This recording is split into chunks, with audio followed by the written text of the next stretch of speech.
my right hand is my legal team. It's very interesting because, in the U.S., I have been part of heavily regulated industries, and across the board, it gives you a different perspective. They think about it in such a different way that it allows to even be a sounding board, and that is something that I think individuals maybe potentially at times or brand leads can run away from their legal team. I lean in.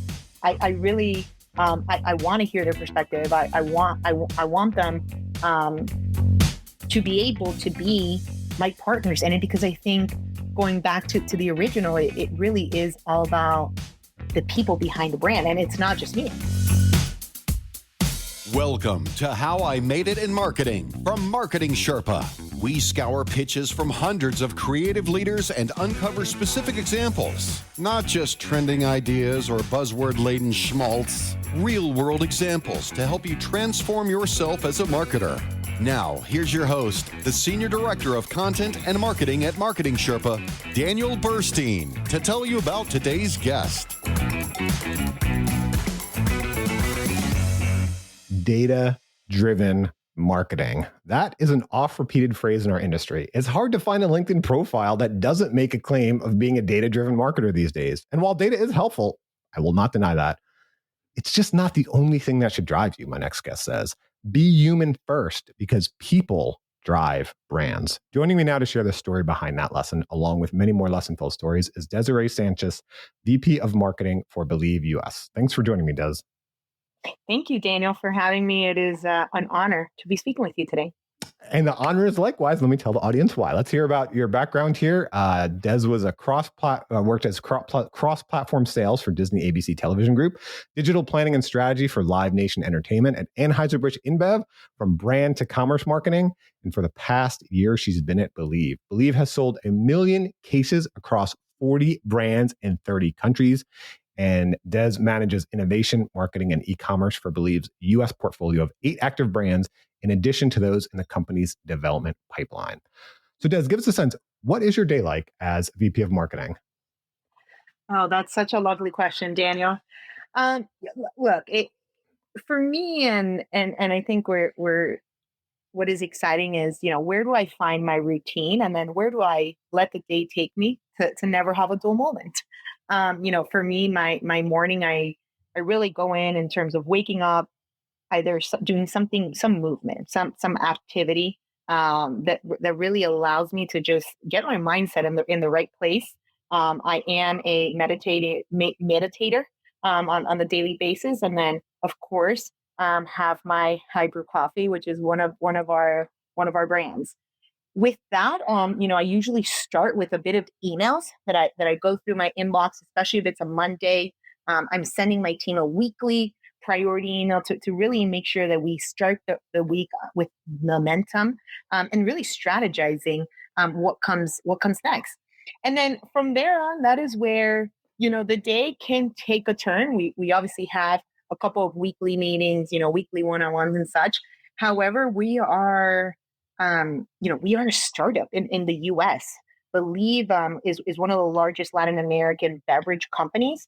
However, in the U.S., it has not even been here about 5 years, not even 5 years. And so that is something that, as I look into it, we are building our brands. We're building our networks, both partnerships, retailers, and distributors. And so, at different times of the day and the week, certain brands and certain needs and requests need my time. Always, a challenge as we are building the business, and the future is very bright. Very nice. Okay, well, let's unpack how you got here. Let's take a look back at your career and all these lessons you learned. I like to say, I've never been in any other career. I haven't been like a podiatrist or an actuary or something, but I don't think they get to make things. We get to make things. You're making new brands. You're making this new footprint in the US, right? So let's take a look back. So as I mentioned, one of your lessons was human first, people drive brands. Tell us how you learned this lesson. Yeah, for me, something that is critical is we all want to feel included and recognized as human beings. And that's where we have products where, we are trying to create that relevancy and resonate with who the individual is. The reason why you drink or you choose a certain brand is a different reason than why I do. It's a different reason than why anyone here does. And so really going into that human side of marketing that I like to call of, it's how do we offer this sense of belonging? For me and something that I see here specifically with Believe is, one of our top products, Petite Nectar, comes from El Salvador, and we've imported it into the U.S. and it really is targeting those Latin Americans that want to be connected with their heritage, want to be connected with that you know familial tie back that they have back in El Salvador, back in Latin America, and so that is where how do we connect with that human where this brand represents a heritage, but then also how do we evolve? Speaking doubling down on Petit, the consumer used to be Spanish speaking. However, in this last year, we actually found out they're speaking more English because now it's that third, fourth generation. So that really goes into what is that human side? Where is that data that can really showcase the magic and can make that individual feel included and recognized? And I think that from the brand, but then also, for my end, like I there's always a team behind it. No brand um is just built with one individual. I think that yes, we have founders, however, but then they bring on a team to help them expand it, to help take it from their kitchen, all the way to that grocery store. So there, it really is this human element. I think both on, how do we speak to our consumer, but then also on the back end of who is driving that brand at the end of the day is people. Yeah. So, do you have an example from your career, maybe a specific example of how you use customer feedback to tap into those people and those human truths? So, for example, when I interviewed Karuna Rall, the CMO and CRO of Nature's Find, on How I Made It Marketing, one of her lessons was similar. Marketing is often about showcasing human truths. And she told the story of how she helped conceive the Like a Girl campaign for Procter's and Gamble Mhm. brand, which again, that tapped into this deep human truth. So I wonder, do you have an example of how you've used customer feedback in your career to tap into a human truth? Yeah, no, absolutely. I mean, customer truth for customer truth. I mean, I think it's the reason why for every brand there needs to be, what is that customer truth. I'll double down on um petite because I think I mentioned in terms of the language, but then the customer or the shopper, I should say, are the parents, actually, are the Hispanic parents. But then the consumers actually who are drinking the product are usually kids. And so it's very interesting because how do we tap in to speak to the parents in regards to this, but then also, make sure that we are pleasing the children in regards to where we have.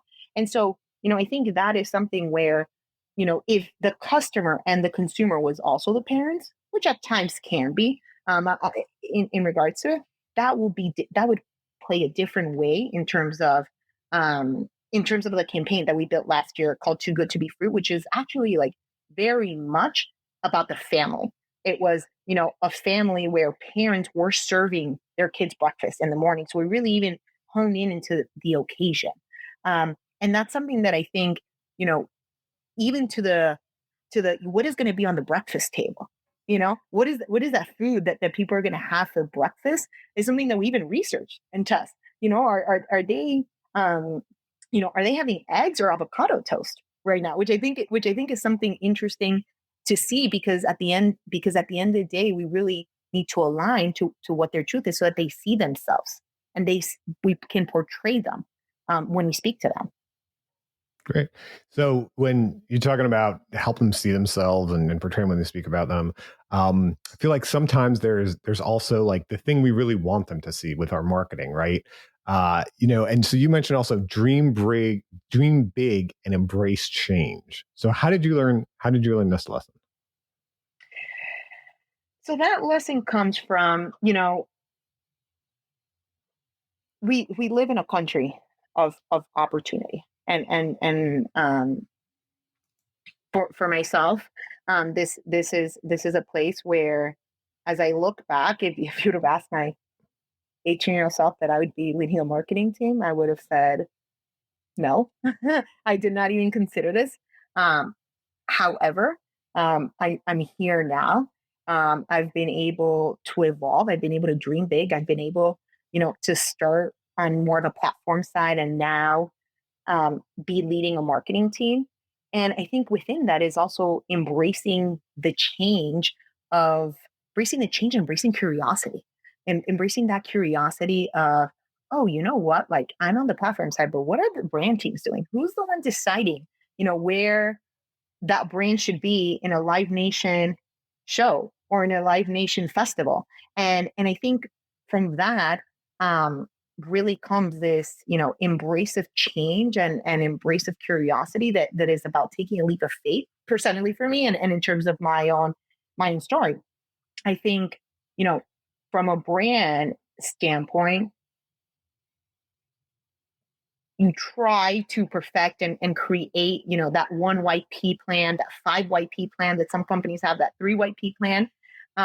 However, there's changes, and there's opportunity. We saw, in the beer category, seltzer came in and was a massive growing category within the last year. And so you saw brands that had to pivot, beer brands creating seltzer brands, new to world seltzer brands, partnerships within the seltzer world. And the same thing is happening now actually with the sodas. There were, say, two distinct competitors within the soda space, and now healthy gut sodas is where the category is going. You're seeing that consumers are gravitating to that. So I think, you know, change is something that is inevitable, and part of life. And so, as a marketeer, how do you embrace that, and how do you really um, embrace it for the positive, not only for your portfolio but for your brand? Well, and part of that change is sometimes we pivot from where we thought we were going to be. And I know you had planned on being an entertainment lawyer. And I wonder if there's anything that you use today from that original passion. Because, for example, I love stand-up comedy, right? And I'm not going to be a stand-up comedian, but like I tap into that passion and I study it, and I see Mhm. this analogy to marketing where, the value proposition, that's the setup, Great. right? Then there's the payoff, the punchline of the joke, or there's the actual value we deliver. And there's the conversion, which for them is a laugh, and for us, it might be a purchase or a click or an email subscription or whatever. But I always think we have to kind of look outside of just our niche focus industry to see what we can learn and apply. So I just wonder for you, I know you originally wanted to be an entertainment lawyer. We talk about dreaming big and embracing change. That was a big pivot in your life and career to marketing. Is there anything from that though that you've been able to apply or learn from in your career? Mhm. Yeah, I mean, I think for me, the two things that I would say is something I loved, and I interned with many lawyers, was their curiosity and their way to ask the question of the why. And then, and doubling down on that why. There was a thoroughness of okay, um, why is that brand name? Okay, where does that brand name come from? Why did you choose that word? What is the benefit? Why is that benefit going to behoove the consumer? And so I think, those are two things that I look to and I apply. And in addition to this, I would say, Daniel, that I always say this of, my right hand is my legal team. It's very interesting because, in the US, I have been part of heavily regulated industries. Um, and across the board, it gives you a different perspective. They think about it in such a different way that it allows to even be a sounding board. And that is something that, I think individuals maybe potentially at times, or brand leads, can run away from their legal team. I lean in. I really, I want to hear their perspective. I want them, um, to be able to be my partners in it, because I think going back to the original, it really is all about the people behind the brand. And it's not just me. I don't know, I don't know everything within the legal sense. So I need their expertise. So how can we bring different expertise in the table to really be able to drive our brands forward? And also kind of figuring out how we're going to drive our brands forward, what we're going to do with our brands or our careers personally. You mentioned find your purpose and execute relentlessly. So can you tell us a story from throughout your career, how you learned to do this? Yeah. For me, my purpose um, is to connect the magic between people, places, and products. And I believe this in my everyday. Uh, I'm by trade a connector in regards to that, and I think that's what marketing does. How are we driving that cultural relevance and that connection to the individual? Um, and what's that story that's really going to be able to resonate? And that is something that I believe, I found out as it was about 5 years within my career, and I was like, this is what I want to do. This shows this is where this is where I I feel like it brings me so much happiness and joy. And I think once you find that, you know, you double down in it and pursue it relentlessly. And this is, now the opportunity that I have right now of leading a portfolio brand, leading a team, where we want to make a difference, and we want to expand within the US, and we want to bring our products to every individual, and we want to create flavors um, for every individual, because I think that is something where which I love about being within a portfolio of brands that you can do. You know, not every consumer is our same target, and so that for me is something that drives me and really is part of my own dream and pursuit of happiness. Yeah, you mentioned to me earlier that you've worked at companies with 99% awareness, right? Some of these big brands. Do you have an example of how you find that purpose within a big brand like that and execute? I know you also referenced kind of Simon Sinek's start with why. Mhm. Definitely, a challenge I've heard with marketers and bigger companies is they feel like, oh, well, I can't shape the value proposition. So how much can I, really do here? So how do you kind of, as Simon Sinek says, start with the why in a big brand and then turn that into a campaign you can execute within, as you mentioned, 99% awareness? There's a pretty established brand there. So there's some kind of guardrails that you can't go over. Yeah. No, that's a great question. And I think I have always worked with brands that I resonate with in that regard. So I think it starts with that, where I see what they're trying to do. And something that I think, that I have been able to bring and really bring to it is my own perspective and my own experience, and I'll take it, specifically back to one of the brands where, yes, it has 99% awareness. However, it still had opportunity with the Hispanic consumer. And so that was something that I took on in terms of challenge, in terms of, instead of going with that larger brand, I actually worked on one of their Hispanic line extensions, really focused to that consumer, and that product, and that was something that excited me, and I was able to help build while still having the essence of the brand. I mean, there's a legacy that you also learn. There's a duty that you have that you're like, okay, how can I also continue that legacy? Something that Simon Sinek says that I absolutely love is this infinite mindset. Like, I hope that all the brands that I have touched have lived beyond me. And then I think there's something beautiful. I mean, there's been brands that have and that will. And so, for some you have to build that foundation, need a world brand, but for some others, how do you continue that legacy? And I still think it's a very much very intentional. It's demanding. It has high expectations, as an individual, and it can teach you so much because you see. that really consistency drives that legacy. That archetype of that brand being the jester, that brand being the everyman. They campaigns change, but they still need to have that archetype and really live to that personality that is the expectation of the consumer. Right. So that's some great stories from some of the things that Des has built in her career. In just a moment, we're going to talk about some lessons from some of the people she made it with. That's what we get to do as marketers. We build things, we build them with people. But first, I should mention that the How I Made It in Marketing podcast is underwritten by Mech Labs AI, the parent company of Marketing Sherpa. You can get conversion-focused training from the lab that helped pioneer the conversion industry in our AI Guild and a community to collaborate with. Grab your free 3-month scholarship to the AI Guild at join.mechlabsai.com. That's join.mechlabsai.com to get going with artificial intelligence. All right. First person you mentioned was Maureen Ford, the president of national sales at Live Nation. And you said from Maureen, you learned how to lead with empathy. Can you tell us the story behind that? Yeah, she is.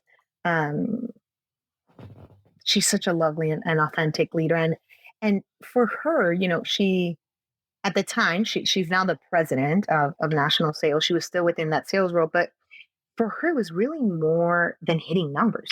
It was about fostering this genuine connection. She she always gave the opportunity for everyone to have a seat at the table.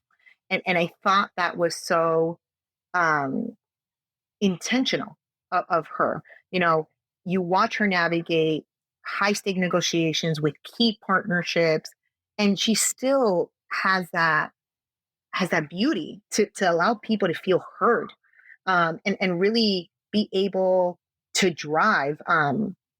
really drive the conversation in a way that is so welcoming and inviting and inviting to all.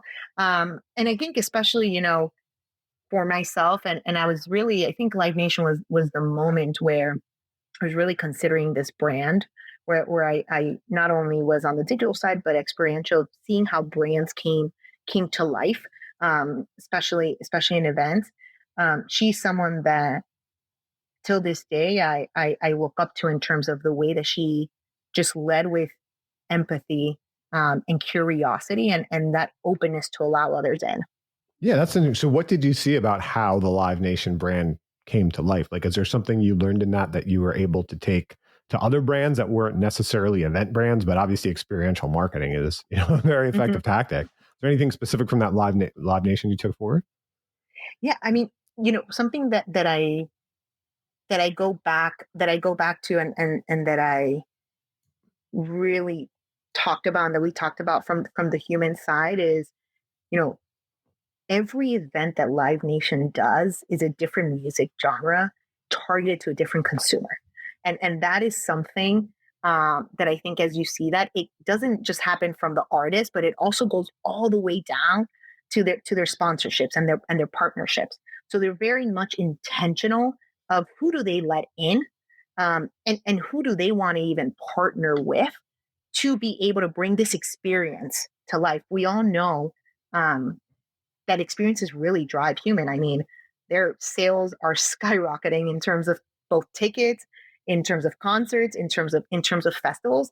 And I think it's because they've been able to really drive these authentic experiences that humanize it, and really go into what is that the consumer wants to be doing while they're at this festival.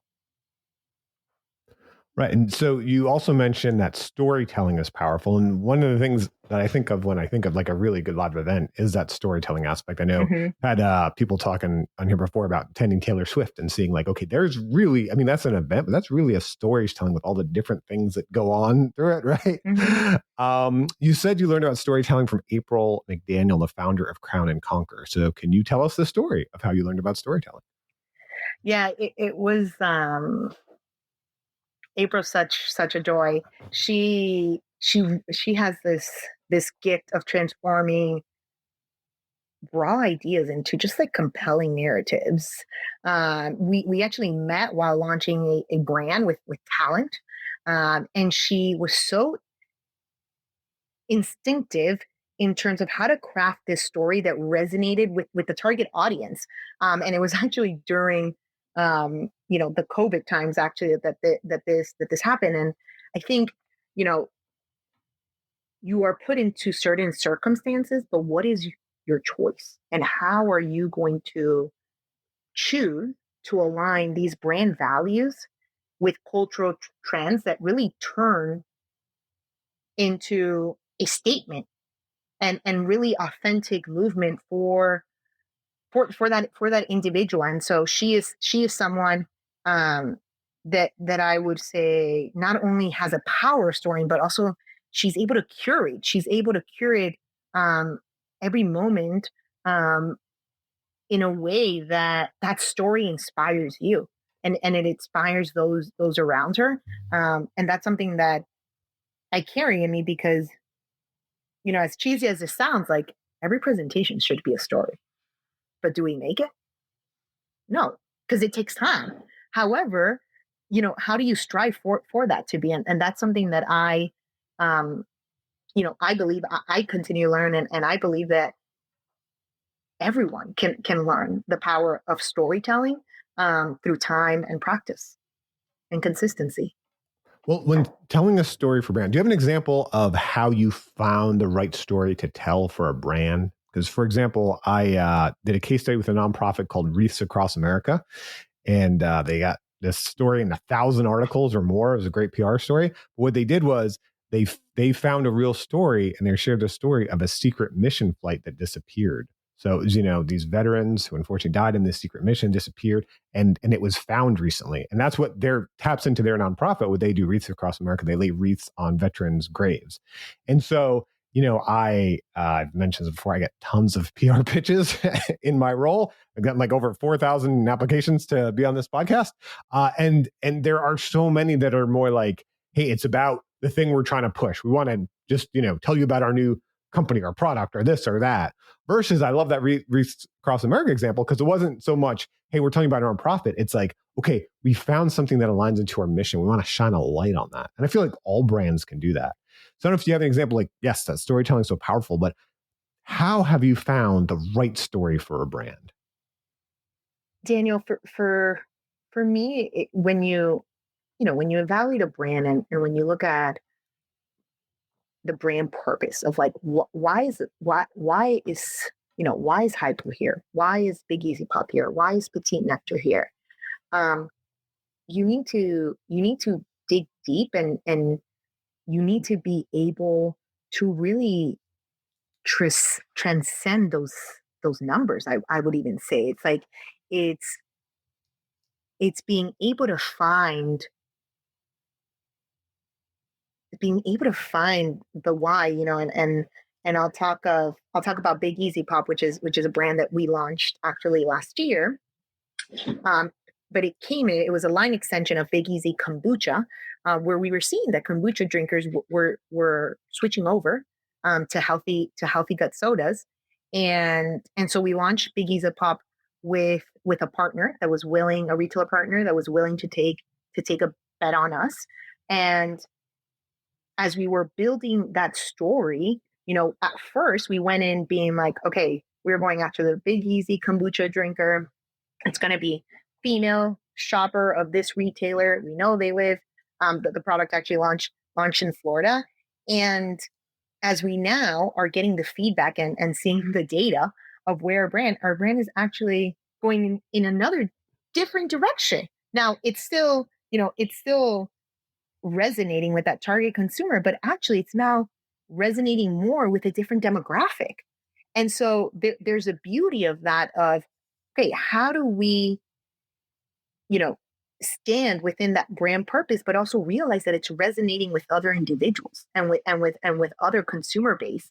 And so building that, we actually have now evolved a campaign for Big Easy Pop, um, which is called a pop of joy, that we're showcasing, like, yes, the product has a ton of benefits in regards to being organic, being stevia free, being 3 grams of sugar. However, there's this joyness and fullness that the brand brings, that we are building that story, and we're digging deeper into it, and the consumer actually built it for us, and now it's like, okay, how can we tell it from our side? how can we double down in it? Yeah, no, I love that. The customer ultimately determines what the brand is, right? We don't.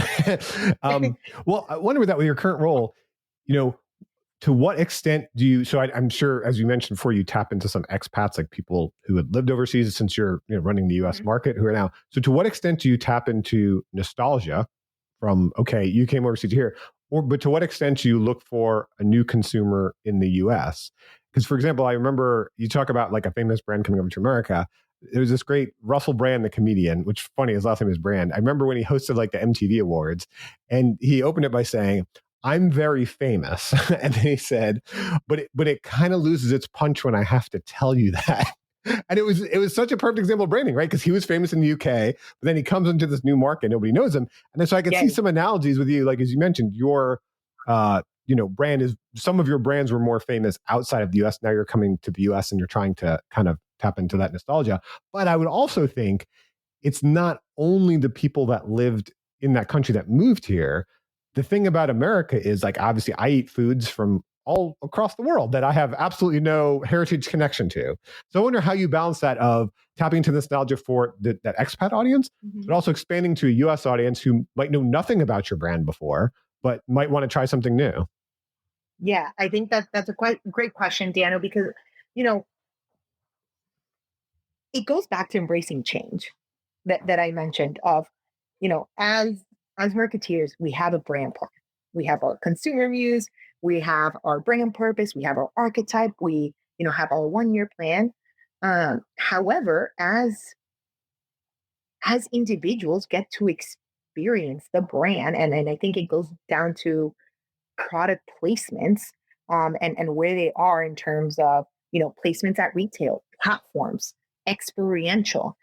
In regards to it, new users tap into it, and so at times we don't even realize that some of our brands is also resonating with other individuals, and so for from our end, I think yes, we have to have a plan. However, I think that is where we need to embrace change and be able to maneuver the brand to the consumers who it's speaking to. And at times it can be, and I hope, that there has been some research where it has been that consumer base that you've hypothesized, but then also allow it to go to other demographics that you did not think it could. And that I think is a beauty because you realize that even what you're doing is aligning to that consumer base. So imagine if you now intentionally even speak to them further and double down on that. I think that is something that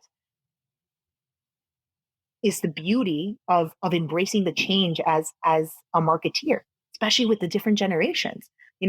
Nowadays the generations don't drink alcohol the way they did.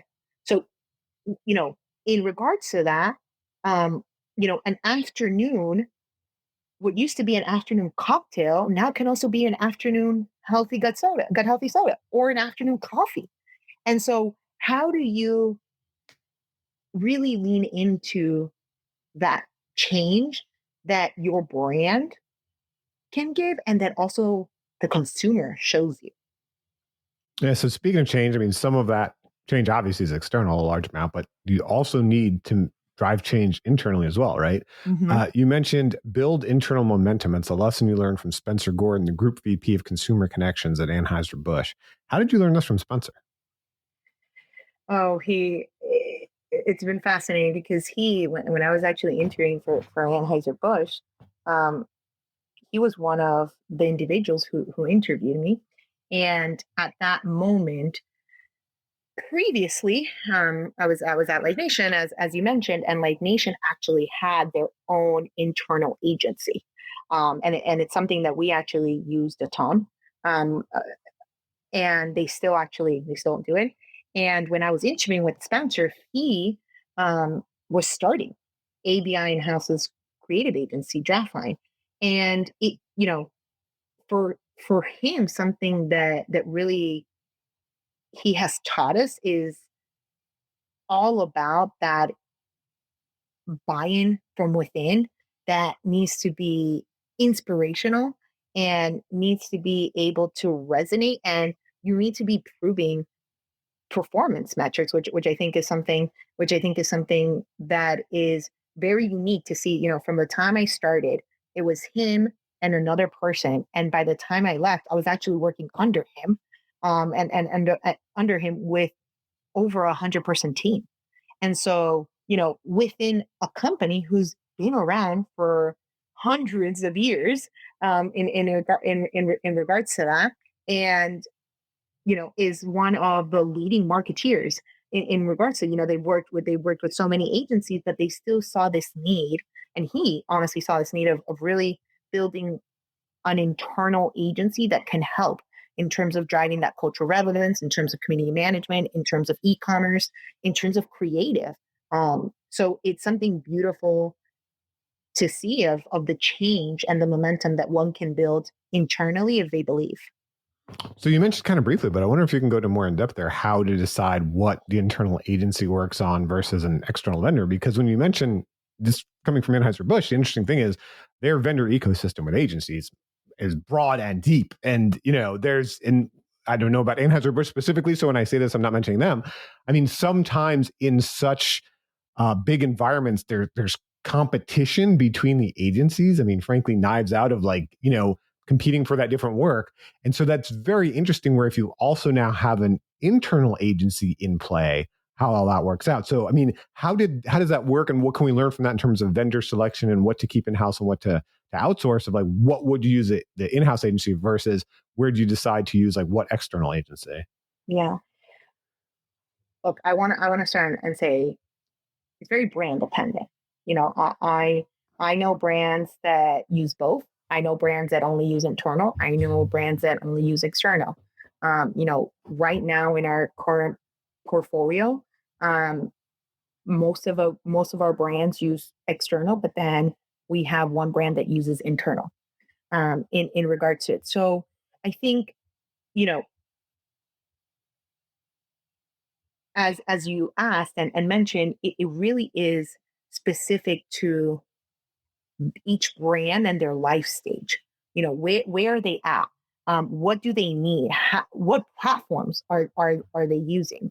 Do they need to create a campaign? Who are they speaking to?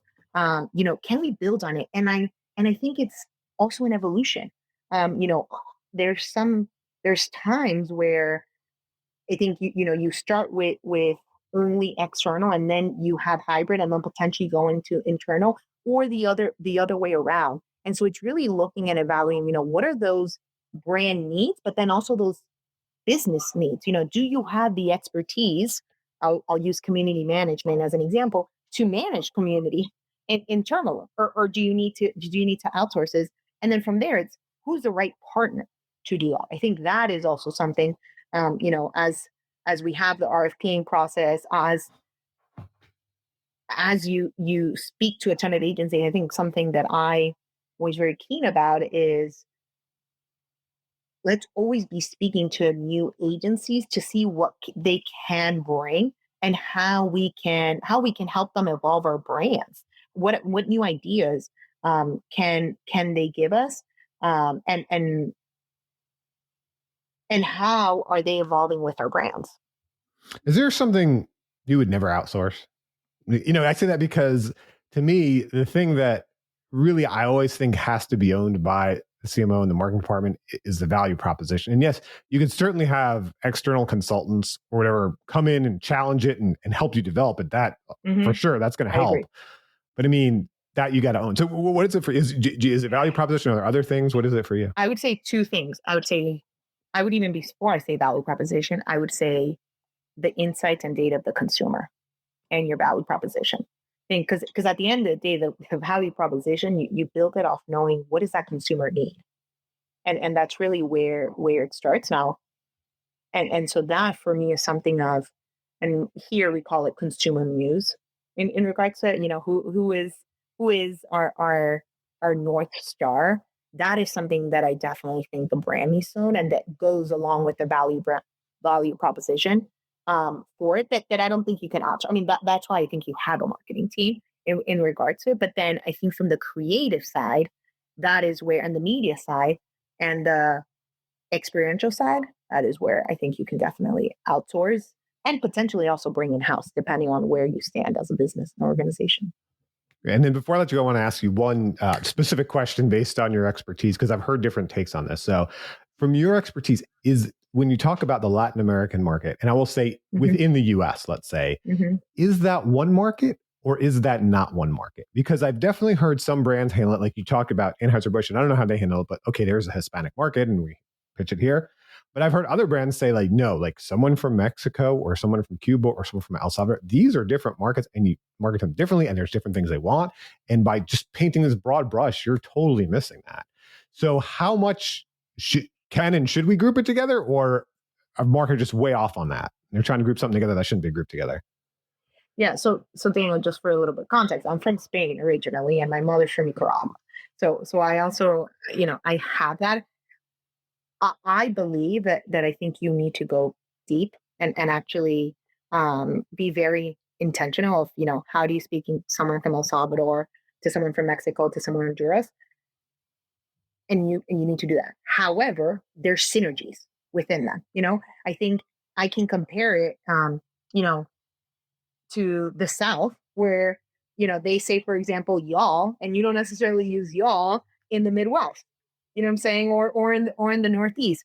So I think that is where there's a beauty that I think you need to, at times, and depending again on the brand, really go deep into it. And then there's times where you can find synergies even within that brand as that brand grows across the board.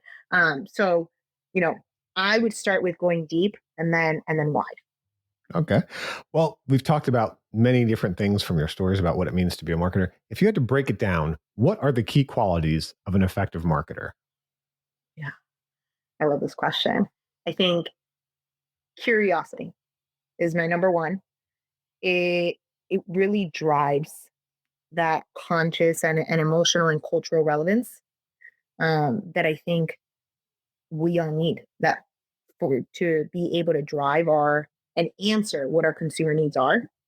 I think second one would be creativity that can drive that connection and purpose, and consistency to tell what is that story. And then lastly is challenging the status quo with an adaptable and learning mindset, to be able to embrace change, as we discussed. Well, thank you for sharing your career with us, Des, and all the changes you've been through. Thank you, Daniel, for having me. This has been lovely, and I hope you have a great day. Thanks to everyone for listening. Hope you all have a great day as well. Thank you for joining us for How I Made It in Marketing with Daniel Burstein. Now that you've gotten inspiration for transforming yourself as a marketer, get some ideas for your next marketing campaign from Marketing Sherpa's extensive library of free case studies at marketingsherpa.com. That's marketingsherpa.com.